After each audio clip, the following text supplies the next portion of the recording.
Lucas, you should watch Poltergeist because it is an iconic 80s horror movie with some great practical effects, and for the most part, it holds up today. The effects are cool for the time, the practical effects. The digital effects are kind of lacking, but for the time, I'll let it slide.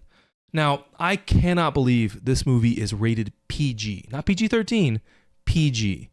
There is a scene where one of the three scientists, who just got the short end of the stick, literally rips his face off, and it's a pretty cool practical effect. It switches from a real guy to a mannequin, and it's very obvious, but the effect is still really cool.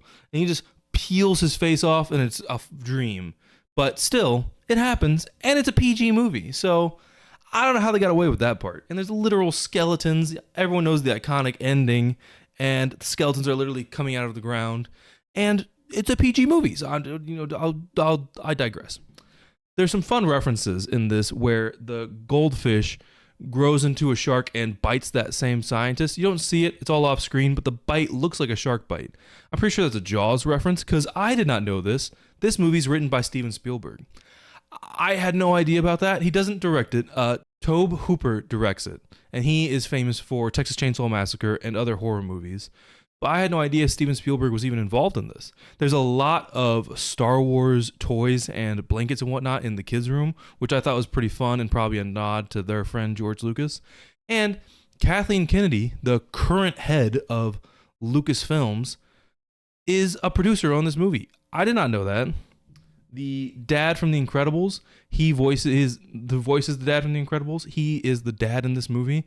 I could tell from his voice. I knew who that was, but had to Google it, of course. Now, even if you haven't seen Poltergeist, there's just so many iconic moments in this movie. I'm sure you've heard of them. The little girl talking to the static television, for one. It's the image on the poster, and I'm sure everyone has seen that. The "they're here" line, that little girl does a very good job of being creepy. And that line is just very iconic in that sing-songy voice. And of course, spoilers, but for the ending, the "you move the headstones, but you didn't move the bodies," that line is very iconic. And that actor from The Incredibles, he is losing his mind in that scene, and it is pretty hilarious. Now, the actual ending, which I'm sure, once again, it came out in the 80s, I'm sure you know about the ending that I just mentioned, where they built this housing development with all these brand new houses over a cemetery where the company moved the headstones, but they didn't move the bodies. Now, I had always heard that it was an Indian burial ground, and that was a throwaway line in the explanation that it was not an Indian burial ground. So I don't know where that comes from that it was, but it's just from what I can see, a normal cemetery with headstones and obviously caskets. And for some reason, a lot of the caskets seem to be buried vertically, which was kind of weird because they keep coming out of the ground, shooting upright. That might have just been for dramatic effect, but it made me think about it. And see, now, the themes of the corporate greed and the American manifest destiny of taking the land are hinted throughout the movie. In the very beginning, it's actually very funny that it starts with the national anthem. Back when there were only 3 channels, apparently, I don't really remember that, but back then they would, at the end of the night, run out of programming and play the national anthem, and then the screen would go to static until the following programming picks up in the morning. Now, it starts with that, with the national anthem playing, and the mom changes the channel when the little girl is watching the television, saying she'll hurt her eyes, and she changes it to an American war movie, which, more patriotism. And the dad is reading a Ronald Reagan book while smoking pot with his wife. So that was a little interesting.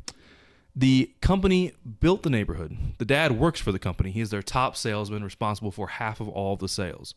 Now, the movie specifically talks about how this is a poltergeist haunting, hence the title, and not a regular haunting, where a poltergeist is attached to a person and a haunting is attached to a building.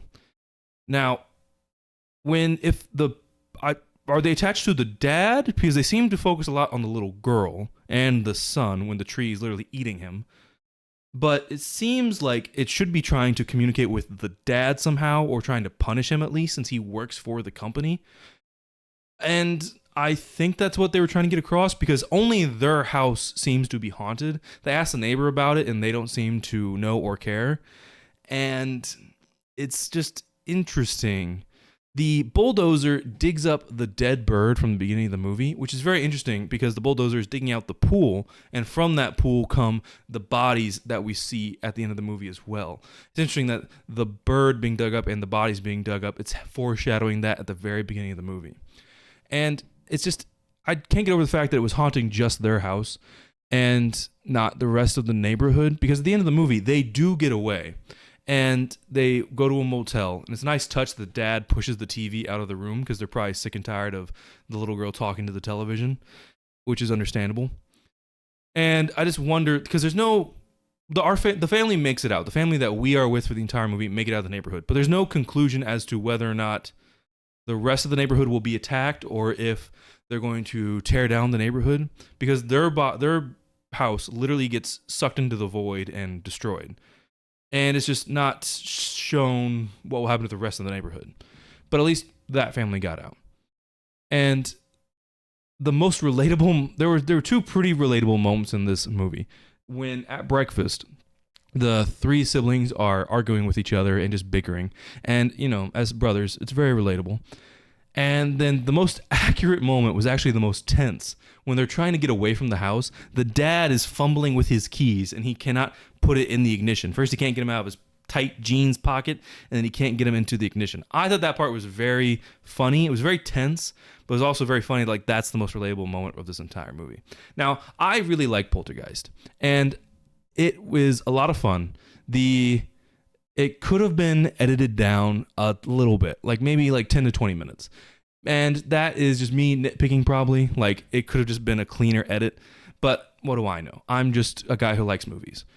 And on that note, this was Movies I Show My Brother. I think you should watch Poltergeist. And if you enjoyed this, please subscribe. I'll see you next time.